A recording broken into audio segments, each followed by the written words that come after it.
सीखना हुआ आसान। 7वां, What's your homework? What इसका संक्षिप्त रूप है। इस वाक्य का मतलब है तुम्हारा गृह कार्य क्या है। 8वां, I'm writing words and sentences from my English book. I'm writing का मतलब है मैं लिख रहा हूँ।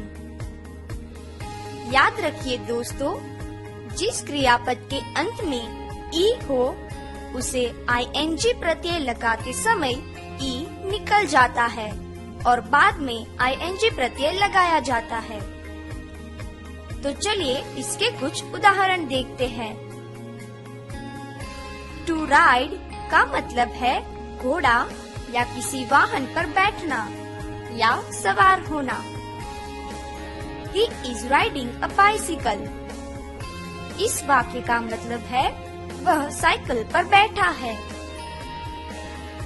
इस वाक्य में क्रियापद राइड RIDE राइड के अंत में ई लगा है। इस शब्द को ing प्रत्यय लगाते समय यह ई निकल जाता है और बाद में ing प्रत्यय लगाया जाता है। आप इस वाक्य में उसे देख सकते हैं। इसी तरह से दूसरा उदाहरण, टू गिव का मतलब है देना। What are you giving me? तुम मुझे क्या दे रहे हो।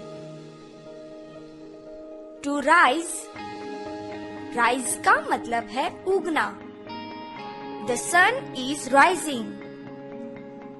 सूरज उग रहा है। इन तीनों शब्दों में क्रियापद के अंत में ई लगा है।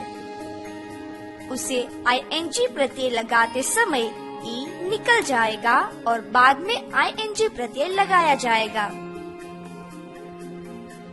दोस्तों, कुछ शब्द जैसे कि वर्ड्स WORDS वर्ड्स, इस शब्द में ओ का उच्चार अ किया जाता है। ऐसा ही दूसरा शब्द है वर्क WORK। वर्क का मतलब है काम। इसी तरह से वर्म WORM वर्म यानी जंतु।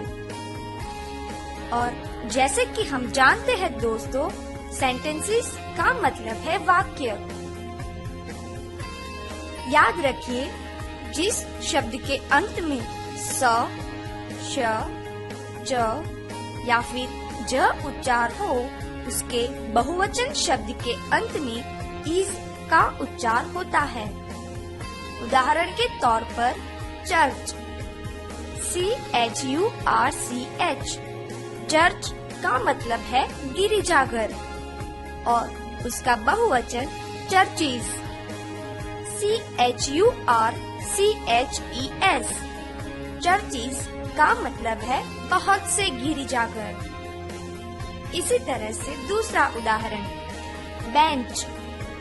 बेंच यानी बैठक और उसका बहुवचन बेंचीज यानी बहुत सी बैठक। रोज ROSE रोज का मतलब है गुलाब और उसका बहुवचन ROSES रोजीज यानी बहुत से गुलाब। ब्रश का मतलब है ब्रश और उसका बहुवचन ब्रशेस।